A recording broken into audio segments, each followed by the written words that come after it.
आपका स्वागत है फिनोमैटिक पाठशाला में। मैं हूं आपका दोस्त हितेश जैन और मैं आज आपके सामने लेकर के आया हूं NISM 5A का चैप्टर 6 जो कि fund distribution and channel management practices पर है। याद रखिए, इस श्रृंखला में हम आपके साथ में NISM 5A के 12 चैप्टर्स की प्रिपरेशन में आपकी हेल्प कर रहे हैं। एंड आज हम चैप्टर 6 डिस्कस करने जा रहे हैं। चैप्टर 6 एग्जाम पर्सपेक्टिव से एक बहुत ही छोटा चैप्टर है जिससे आप कुछ 3-4 क्वेश्चन शायद एक्सपेक्ट कर सकते हैं।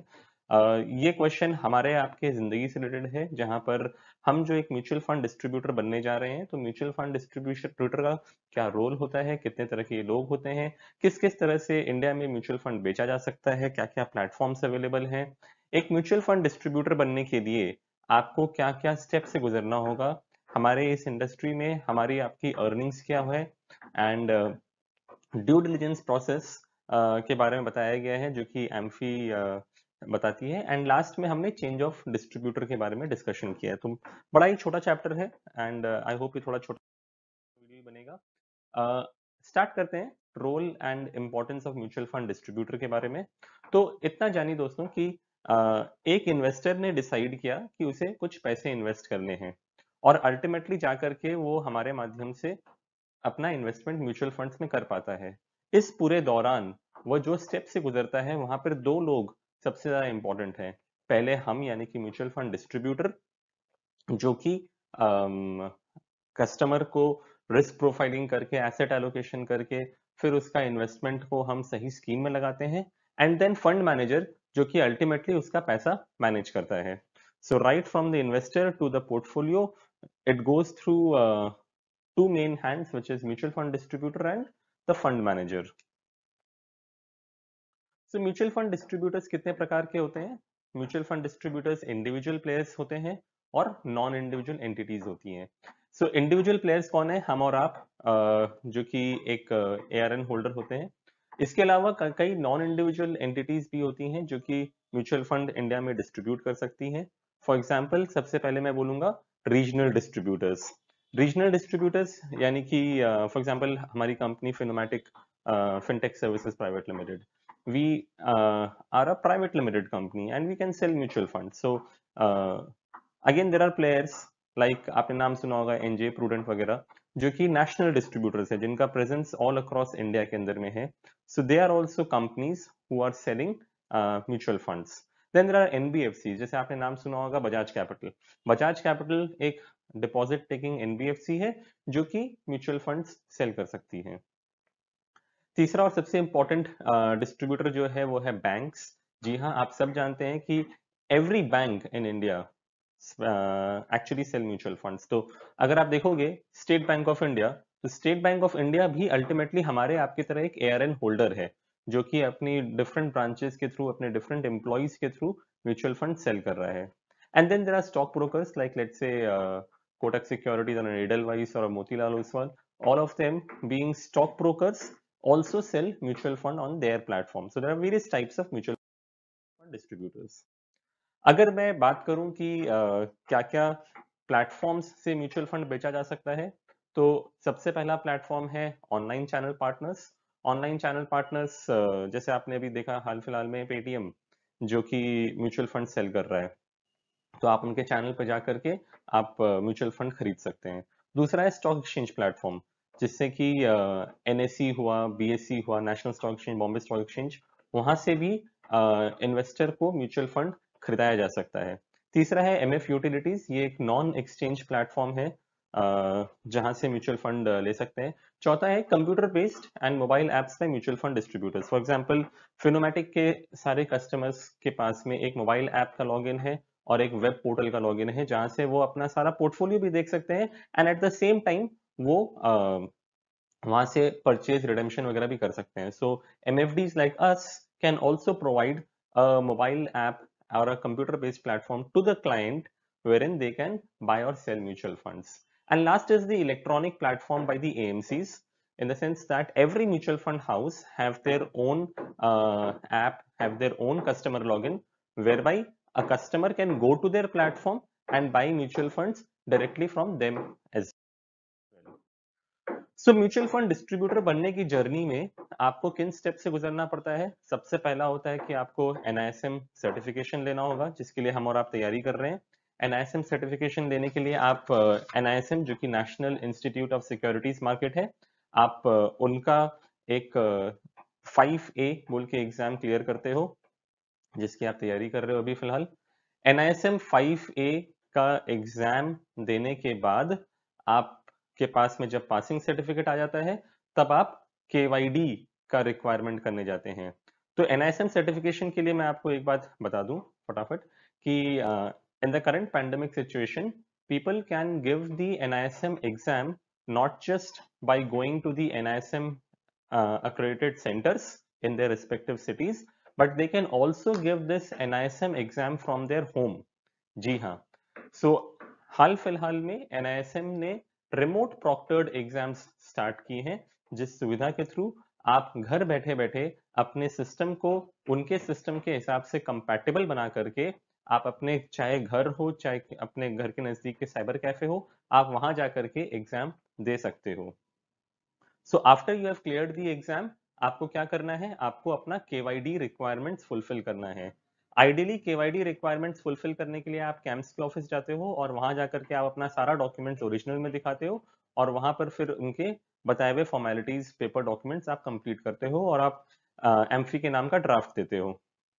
But again, in the current pandemic situation, AMFI has done a wonderful step for the distributor community, whereas they have allowed ARN and EUN registrations to be done online. जी हाँ दोस्तों, अब आप घर बैठे बैठे अपना ARN EUN का application या रिन्यूअल आप घर बैठे बैठे कर सकते हो। इसके लिए आपको घर के बाहर निकलने की जरूरत नहीं है।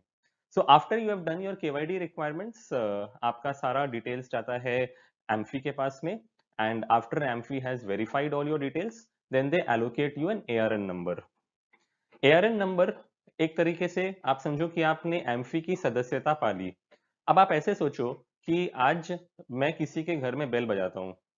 अब अभी मान लीजिए मेरे घर में कोई आना चाहता है, तो क्या मैं हर किसी आदमी को अपने घर में घुसने दे दूंगा? नहीं, मैं पहले अपने घर का जो टर्म्स एंड कंडीशंस है, रूल्स है, मैं उनको बताऊंगा। अगर उनको समझ में आता है तभी मैं उसको अपने घर का सदस्य बनाऊंगा या उसको अपने घर में रहने की जगह दूंगा। अगर कभी भी अगर वह उन नियमों का उल्लंघन करे, तब मैं उसको चाहूं तो अपने घर के बाहर भी निकाल सकता हूं। तो सिमिलरली, जब कोई भी person after clearing their NISM certification and KYD requirements, when they apply to become a ARN holder, then AMFI gives them a complete set of regulations which is supposed to be followed, and इसी चीज को लेकर के they have to give this declaration that they would be following all those norms that AMFI has set for them, right? And if they find that to be violated, then AMFI has got all the rights to take necessary disciplinary action against that ARN holder. So after you have become an ARN holder, अब क्या करना है? अब काम start करना है। तो काम स्टार्ट करने के लिए आप या तो रिस्पेक्टिव म्यूचुअल फंड हाउसेस के पास जाकर के आप अपने आप को इम्पैनल कर सकते हो, या आप किसी नेशनल डिस्ट्रीब्यूटर या रीजनल डिस्ट्रीब्यूटर के ऑफिस में जाकर के भी अपना काम स्टार्ट कर सकते हो। So at the time of impaneling with an AMC, एक certain declarations आपको देने होते हैं, which are standard declarations across all the AMCs, जहां पर आप पहले उनको कमिटमेंट देते हो कि आप उनके सारे नियम कानून को पालन करोगे। आप कोई भी अपने मन से ऐसा एडवर्टीजमेंट या पब्लिसिटी मटेरियल नहीं छोड़ोगे मार्केट में जो कि AMC के अप्रूवल के बिना हो। आप कस्टमर को कोई भी स्कीम देने से पहले उनको बकायदा सारा रिस्क फैक्टर समझाओगे। आप कोई भी ऐसे व्यक्ति के साथ काम नहीं करोगे जो कि नॉन ARN होल्डर है। आप कभी भी अपने कस्टमर को किसी भी तरह का किकबैक या कमीशन पासबैक या गिफ्ट्स वगैरह आप नहीं दोगे। एंड अगर AMC ने पता किया, मालूम किया कि आपने ऐसी गलतियां की हैं, तो AMCs can take necessary actions against you, which might also include terminating your empanelment at any point of time. अब आते हैं सबसे इंटरेस्टिंग पार्ट, वो है हमारे कमाई के बारे में। सो म्यूचुअल फंड डिस्ट्रीब्यूटर्स का इनकम कहां से होता है? ये वाला सेक्शन को आप थोड़ा ध्यान से सुनिएगा, क्योंकि इस चैप्टर से रिलेटेड मैक्सिमम क्वेश्चंस इसी सेक्शन से आते हैं। सबसे पहला है ट्रेल कमीशन, उसके बाद है B30 कमीशन, फिर है ट्रांजैक्शन चार्जेस और उसके बाद है जीएसटी। तो मैं एक एक करके इन सारे सोर्सेज ऑफ इनकम पे आऊंगा जो कि एक म्यूचुअल फंड डिस्ट्रीब्यूटर को मिलता है। सबसे पहले बात करते हैं ट्रेल कमीशन की। तो इतना आप जान के रखिएगा कि म्यूचुअल फंड एक इतना रिवॉर्डिंग करियर है कि जहां पर अगर आपका कस्टमर इन्वेस्टेड है तो जब तक वह अपने पैसे नहीं निकाले तब तक आपको उस पे कमीशन मिलता रहेगा। कमीशन किससे मिलेगा? क्या कस्टमर आपको कमीशन देगा? No, commission is paid by the AMC who scheme you have sold. अच्छा, कमीशन क्या एक बार मिलेगा? जी नहीं, मैंने आपको कहा कि आपने एक बार इन्वेस्टमेंट कराया बट कस्टमर ने 10 साल तक पैसे सिस्टम में रख के रखे तो आपको 10 साल तक कमीशन मिलेगा। क्या 10 साल में मुझे एक बार या 10 बार कमीशन मिलेगा? नो, द आंसर इज 10 साल में 120 महीने होते हैं और आपको हर महीने आपके अकाउंट में कमीशन आ जाएंगे। एक और सवाल जो दिमाग में आता है कि सर क्या मैंने 1 लाख का चेक दिया था तो क्या मुझे 10 साल तक 1 लाख रुपए पे कमीशन मिलेगा? Answer is again no. Commission is calculated on a daily basis on the AUM that you have with that particular AMC in that particular scheme on a daily basis। इसका मतलब ये है कि सर अगर आज मैंने 1 लाख रुपए डाले थे, लेट से 5 साल बाद वो 1,50,000 रुपए हो गए या 2 लाख रुपए हो गए, तो क्या कमीशन मुझे 1 लाख पे मिलेगा कि 2 लाख पे मिलेगा? आंसर इज वेरी सिंपल, आपको कमीशन 2 लाख पे मिलेगा। सो जैसे जैसे हम देखते हैं कि हमारा फंड घटता है या बढ़ता है, वैसे वैसे हम हमारा ट्रेल कमीशन को बढ़ाते हैं या घटाते हैं। सो ट्रेल कमीशन को कंप्यूट करने का सबसे सिंपल तरीका क्या है कि आपका total AUM you multiply with that the trail commission rate जो कि आपने AMC से अग्री किया है एंड यू डिवाइडेड बाय 365। सो ये आपका डेली बेसिस का ट्रेल कमीशन होता है। अच्छा, अब मैं ये एग्जांपल के तौर पे आपको दिखा दूं कि मान लीजिए कोई एक इन्वेस्टर है जिसने 1 लाख रुपए दिए थे जनवरी 2021 में। अभी हुआ क्या, 1 लाख रुपए उसने मान लीजिए 1 जनवरी को दिया था। अगले दिन मार्केट बढ़ गया, वो 1 लाख 2,000 हो गया। उसके अगले दिन फिर मार्केट बढ़ गया, वो 1 लाख 3,000 हो गया। फिर मार्केट गिर गया, वो 1 लाख 1,500 हो गया। फिर वो 99,000 हो गया, 98,000 हो गया। फिर वो 1 लाख हो गया। फिर वो 1,50,000 1,05,000 हो गया। तो वो डेली बेसिस पे उसका AUM फ्लक्चुएट कर रहा है, राइट? तो at the time of giving commissions, the AMC don't give you commission on a daily basis, they will pay you commission once in every month. तो AMC क्या करेगी? AMC आपके 30 दिनों का कमीशन को 30 दिन का आपका एवरेज एसेट निकालेगी। और जैसे इस एग्जांपल में हमने दिखाया कि जनवरी में उस कस्टमर का एवरेज एसेट 1,01,032 रुपए का था। अब मान लीजिए उस पर्टिकुलर AMC से आपका कमीशन रेट जो नेगोशिएटेड है वो 0.6% है उस पर्टिकुलर स्कीम के अंदर में। तो ये याद रखिएगा कि 1,01,032 रुपए का 0.6% अगर मैं निकालने जाऊंगा तो वो कुछ 600 दो चार रुपए के आसपास होगा। बट क्या ये 600 दो चार रुपए मुझे एक बार में मिल जाएंगे? जी नहीं, ये कमीशन मुझे मंथली बेसिस पे मिलेगा। इसलिए मैं उसको डिवाइड बाय 12 कर देता हूं और मैं कहता हूं कि कस्टमर को 50 रुपए का कमीशन मिलेगा। मतलब सॉरी, नॉट नॉट कस्टमर, आपके MFD को 50 रुपीज 52 पैसे का कमीशन मिलेगा। सिमिलरली कस्टमर ने पैसे नहीं निकाले, ना ही उसने कोई फ्रेश इन्वेस्टमेंट किया, बट फेब्रुवरी में भी उसका investment as it is system में रहा। और फेब्रुवरी में मान लेते हैं मार्केट थोड़ा डाउन था और उसका एवरेज एसेट्स 99,215 हो गया। तो फिर से उस महीने के अंत में, अगले महीने की शुरुआत में रादर, AMC उसको कमीशन देगी जो कि 0.6% डिवाइड बाय 12 कर दीजिए तो आपका कमीशन आएगा 49 रुपीज 61 पैसे। ऐसे करते करते जनवरी से दिसंबर तक अगर मैं देख लूं तो किसी महीने उसे 50 रुपए का कमीशन आया, किसी महीने उसको 52 रुपए का कमीशन आया, दिसंबर में लेट से उसको 53.45 रुपीज का कमीशन आया। तो देखा जाएगा कि अगर मैं इन सबको जोड़ दूं तो शायद पूरे 2021 में एक कस्टमर का एवरेज एसेट रहा 1,04,256 रुपए का, जिसके अगेंस्ट में म्यूचुअल फंड हाउस से उसको 625 रुपीज 74 पैसे का कमीशन आ गया, जो कि लगभग आपके 0.6% के आसपास का ही था। अब क्या हुआ, कस्टमर ने अगले 10 साल तक पैसे नहीं निकाले तो 2022 में मार्केट तेज था, वह 1,04,000 1,17,000 बन गया। तो भले ही हमारे म्यूचुअल फंड डिस्ट्रीब्यूटर ने अभी कोई नया सेल नहीं किया है, लेकिन उस 1,17,000 पे भी पूरे साल में उसे कमीशन आते रहेंगे और उसने उस साल में 705 रुपए का कमीशन मिल जाएगा। सिमिलरली 2023, 2024, 2025 जैसे मैंने एग्जांपल में दिखाया, आपका कमीशन आपको हर महीने मिलता रहेगा। साल की तुलना करें तो साल में जहां आप शुरुआत आपने 625 रुपए की से की थी, 2029-30 तक आते आते क्योंकि कस्टमर का फंड डबल हो गया तो आपका कमीशन भी डबल हो गया। और आपको कमीशन 1350-1317 रुपए मिलने लग गए। मतलब अगर मैं ये बोलूं कि इन 10 सालों के अंदर में भले ही हमारे म्यूचुअल फंड डिस्ट्रीब्यूटर ने सिर्फ एक बार सेल किया और सिर्फ एक बार 1 लाख रुपए का चेक डाला, लेकिन उसने एक ऐसा बीज बो दिया जो कि उसको हर महीने फल दे रहा है। हर महीने उसको 50 से 60 से 70 रुपए का कमीशन उसको लाके दे रहा है। और यही फल का कारण है कि इन 10 सालों में उस म्यूचुअल फंड डिस्ट्रीब्यूटर ने उस कस्टमर से थ्रू दी एएमसी कमा लिया 9,802 रुपए। So this exactly is the concept of trail commission. तो दोस्तों हमने अभी तक डिस्कशन किया ट्रेल कमीशन के बारे में। अब मैं आपको बताता हूँ कि और बाकी क्या क्या तरह के कमीशंस म्यूचुअल फंड डिस्ट्रीब्यूटर को मिलते हैं। दूसरा नंबर पे जो कमीशन आता है उसको हम कहते हैं B30 कमीशन।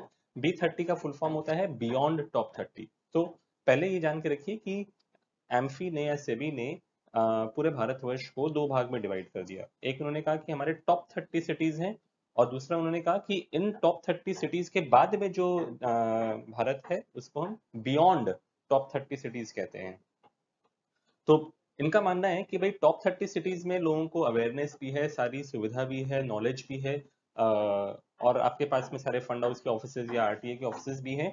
तो इसलिए यहाँ बिजनेस करना इतना डिफिकल्ट नहीं है, इसलिए इधर पे वो जो आपको कमीशन देंगे वो मेनली ट्रेल कमीशन ही मिलेगा। बट अगर आपने थोड़ा और मेहनत किया और आप बाहर के इलाकों में गए जहां पर ये सारी सुख सुविधाएं इतनी इजीली अवेलेबल नहीं है, तब आपका एक एफर्ट या आपका कॉस्ट कंपैरेटिवली ज्यादा है। तो उसको कंपेंसेट करने के लिए आपको सिर्फ 1 साल के लिए एक एडिशनल कमीशन भी दिया जाएगा, जिसको हम कहते हैं B30 कमीशन, यानी कि बियॉन्ड टॉप 30 कमीशन।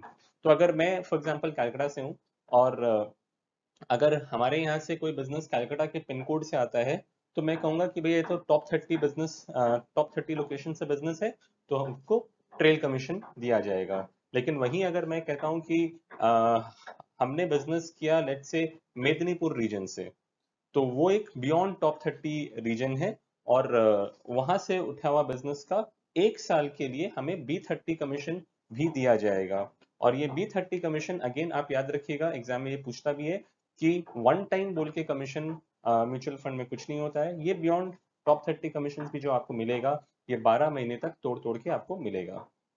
तीसरा आता है ट्रांजैक्शन चार्जेस, और इस पे भी क्वेश्चंस आते हैं, तो इसको थोड़ा ध्यान से सुन लीजिएगा। ट्रांजैक्शन चार्जेस के अंदर में बेसिकली जब कोई एक एआरएन होल्डर एम्पैनल होता है किसी भी एएमसी के साथ में, तब वो डिसाइड करता है कि उसको transaction charges at an ARN level उसको लेने हैं कि नहीं लेने हैं। मतलब he has a provision to opt in for it and opt out for it. पहले ट्रांजैक्शन चार्जेस होता क्या मैं आपको बता दूं। ट्रांजैक्शन चार्जेस अगर मैंने ऑप्ट इन कर रखा है, तो मैं अगर कोई भी first time mutual fund investor का केवाईसी कराता हूं, तो मैं उससे 150 रुपए का चार्ज काट सकता हूं। और वही अगर अदर देन कोई फर्स्ट टाइम इन्वेस्टर है, अगर मैंने उसका इन्वेस्टमेंट लेकर के आया जो कि 10,000 रुपए या उससे ज्यादा का है, तो मैं उससे 100 रुपए ट्रांजैक्शन चार्ज बोल के काट सकता हूँ। मतलब बोलने का मतलब ये है कि किसी इन्वेस्टर ने 10,000 रुपए इन्वेस्ट किए, तो 100 रुपए ट्रांजैक्शन चार्ज के नाम में कट जाएगा, जो कि म्यूचुअल फंड डिस्ट्रीब्यूटर के खाते में आ जाएगा, और 9,900 रुपए इन्वेस्ट होने के लिए जाएंगे। सो ये transaction charges is a sort of income for the MFT.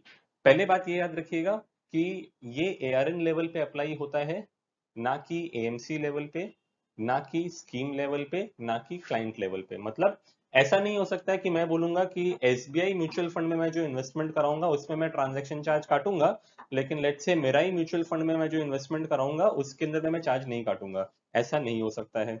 दूसरा, मैं ये नहीं बोल सकता हूँ कि मैं एसबीआई के let's say blue chip fund में ट्रांजैक्शन चार्ज काटूंगा, लेकिन एसबीआई के मल्टी कैप फंड में मैं ट्रांजैक्शन चार्ज नहीं काटूंगा। तो ये स्कीम लेवल पे डिसाइड नहीं होता है। और तीसरा, मैं ये नहीं बोल सकता कि मिस्टर एक्स जो कि बहुत ही पढ़ा लिखा इंसान है और वो सब स्टेटमेंट्स वगैरह समझता है, तो मैं उसको चार्ज नहीं काटूंगा। लेकिन मिस्टर वाई जो कि इतना सब कुछ नहीं जानता, सिर्फ मेरे पर फेथ करके इन्वेस्टमेंट कर रहा है और वो मेरे से कभी कोई सवाल भी नहीं करेगा, तो मैं उससे ट्रांजैक्शन चार्ज काट लूं। ऐसा मैं नहीं कर सकता। अगर ट्रांजैक्शन चार्ज कटेगा तो हर कस्टमर के लिए कटेगा। So that is where the transaction charges has to be decided at an ARN level.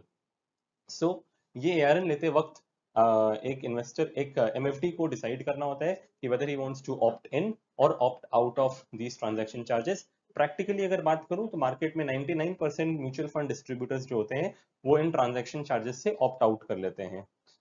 अब अगर मैं इसके बाद बात करूं एप्लीकेबिलिटी ऑफ जीएसटी, तो जीएसटी आपको जो भी कमीशंस मिलते हैं उस पे जीएसटी का भी एक कंपोनेंट होता है, जो कि फंड हाउस आपको जीएसटी का पेमेंट करती है, मतलब आपको जो कमीशंस मिलते हैं that is inclusive of GST.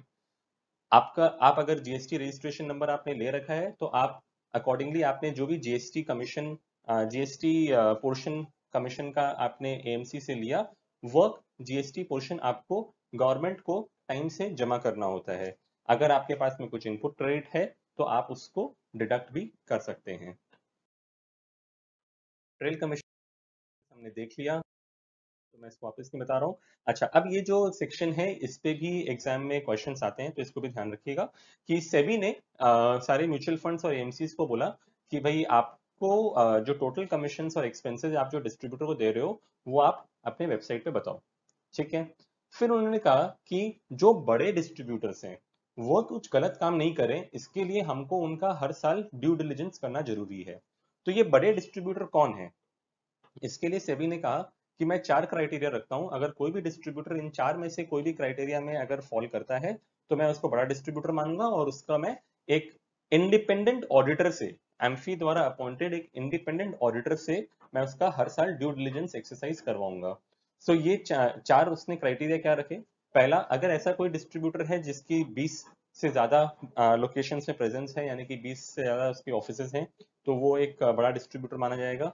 दूसरा, उन्होंने कहा कि अगर कोई भी डिस्ट्रीब्यूटर के पास में total corpus AUM is more than 100 crore तो वो बड़ा डिस्ट्रीब्यूटर होगा। तीसरा, उन्होंने कहा कि अगर कोई डिस्ट्रीब्यूटर पूरे साल में सारे एएमसीज को मिला करके अगर 1 करोड़ से ज्यादा का कमीशन कमाता है तो वो बड़ा डिस्ट्रीब्यूटर है और उसका ड्यू डिलिजेंस करना बनता है। और चौथा, उन्होंने क्राइटेरिया दिया कि हो सकता है कि एट अ इंडस्ट्री लेवल हमने 1 करोड़ रुपए का कमीशन नहीं कमाया, बट हम सारा का सारा काम किसी एक पर्टिकुलर म्यूचुअल फंड हाउस में करते हैं और उस म्यूचुअल फंड हाउस से मैं साल का 50 लाख रुपए से ज्यादा अगर कमीशन कमाता हूं तो भी मैं बड़े डिस्ट्रीब्यूटर गिनती में आऊंगा और मेरा ड्यू डिलिजेंस एक्सरसाइज करना पड़ेगा।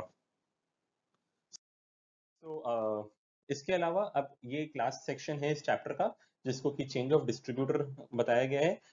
थोड़ा सा मैं आपको ये समझा दूं कि change of distributor is basically when an investor decides to change the services of one distributor to another. Basically meaning कि इन्वेस्टर मिस्टर एक्स जो कि एक एमएफडी है या एक बैंक है जिससे उसने इन्वेस्टमेंट कराया था, अगर वो देख रहा है कि मिस्टर एक्स उसको कोई भी तरह का सर्विस नहीं दे रहा है या उसको कोई भी तरह का अपडेट नहीं करता है या उसको स्टेटमेंट्स नहीं देता है, उसको समझाता नहीं है, अगर वो उससे सेटिस्फाइड नहीं है तो वो अपना सारा इन्वेस्टमेंट्स एग्जिस्टिंग इन्वेस्टमेंट को वो अपना फोलियो ट्रांसफर कर सकता है मिस्टर वाई के पास में। Mister Y will be the new distributor who is more convincing to the client. ये चीज इंश्योरेंस इंडस्ट्री में अलाउड नहीं होती है। इंश्योरेंस इंडस्ट्री में आप जानते हो कि IRDA does not really permit doing any code changes, but हमारी इंडस्ट्री जो है वो पूरी की पूरी क्लाइंट स्पेसिफिक है and client centred client focused है। इसीलिए सेबी ने कहा कि कस्टमर का जहां भला हो मुझे वो चीज करना है और उन्होंने कहा कि हम चेंज ऑफ डिस्ट्रीब्यूटर को अलाउ करेंगे। लेकिन इस रेगुलेशन को लाने के बाद में एक प्रॉब्लम जो सेबी को दिख रही थी कि वो ये हो सकता था कि मार्केट में सारे डिस्ट्रीब्यूटर्स आपस में ही खाली चेंज ऑफ डिस्ट्रीब्यूटर का काम कराते रह जाएंगे और नया बिजनेस कुछ नहीं आएगा। इसीलिए इस प्रैक्टिस को डिस्करेज करने के लिए उन्होंने कहा कि अगर कोई भी कस्टमर का चेंज ऑफ डिस्ट्रीब्यूटर होता है तो ना ही प्रीवियस डिस्ट्रीब्यूटर को कोई कमीशन जाएगा, ना ही नए डिस्ट्रीब्यूटर को कोई कमीशन मिलेगा। सो ट्रांसफर ऑफ एयूएम हो जाएगा सिर्फ एक क्लाइंट के साइन करने के बेसिस पे। इसके लिए पुराने डिस्ट्रीब्यूटर से कोई एनओसी की जरूरत नहीं है, लेकिन एक बार जब एयूएम ट्रांसफर होकर के नए डिस्ट्रीब्यूटर के पास आ गया तो उसे उस चीज का कमीशन नहीं मिलेगा। तो दैट्स इट दोस्तों। अब हम लोग आते हैं इस चैप्टर के क्वेश्चन आंसर सेक्शन पे। पहला क्वेश्चन है कि क्या सिर्फ इंडिविजुअल्स म्यूचुअल फंड बेच सकते हैं? जी नहीं, हमने देखा था कि non individuals like regional distributors, national distributors, banks and NBFCs can sell mutual fund. दूसरा क्वेश्चन है कि म्यूचुअल फंड का आप जो एग्जाम की तैयारी कर रहे हैं ये एग्जाम कौन कंडक्ट करता है? क्या ये एग्जाम सेबी, एम्फी या नेशनल स्किल डेवलपमेंट कंडक्ट करता है? जी नहीं, ये एग्जाम एनआईएसएम कंडक्ट करता है। तीसरा क्वेश्चन है कि in what forms to mutual fund earn commission? तो आंसर इज वेरी सिंपल कि हम आपसे जो आप कमाते हो वो ट्रेल कमीशन होता है जो कि आपको स्कीम बेचने से मिलता है, जो कि एएमसी आपको देती है। चौथा क्वेश्चन है कि म्यूचुअल फंड डिस्ट्रीब्यूटर को क्या अपफ्रंट कमीशन मिलता है? तो दोस्तों ये मैंने आपको अभी थोड़ी देर पहले बताया था कि अपफ्रंट कमीशन बोल के हमारे इंडस्ट्री में अब कुछ नहीं रहा है। जो भी कमीशन आपको मिलेगा वो 12 महीने में तोड़ तोड़ के मिलेगा। एंड लास्ट क्वेश्चन इज कि अगर किसी डिस्ट्रीब्यूटर ने किसी इन्वेस्टर को अगर डायरेक्ट प्लान बेचा है तो क्या उसको कमीशन मिलेगा? Answer is no. Direct plans के अंदर में कोई कमीशन नहीं होते हैं। So that's it friends on this chapter. And I leave you with this disclaimer that we are actually trying to help you to prepare for this exam. It is up to you that you refer to our study material and at the same time read the textbook which is given. बाकी हमारे chapter wise mock questions हैं, आप चाहें तो उसका भी लाभ उठा सकते हैं by subscribing to our channel. Thank you so much.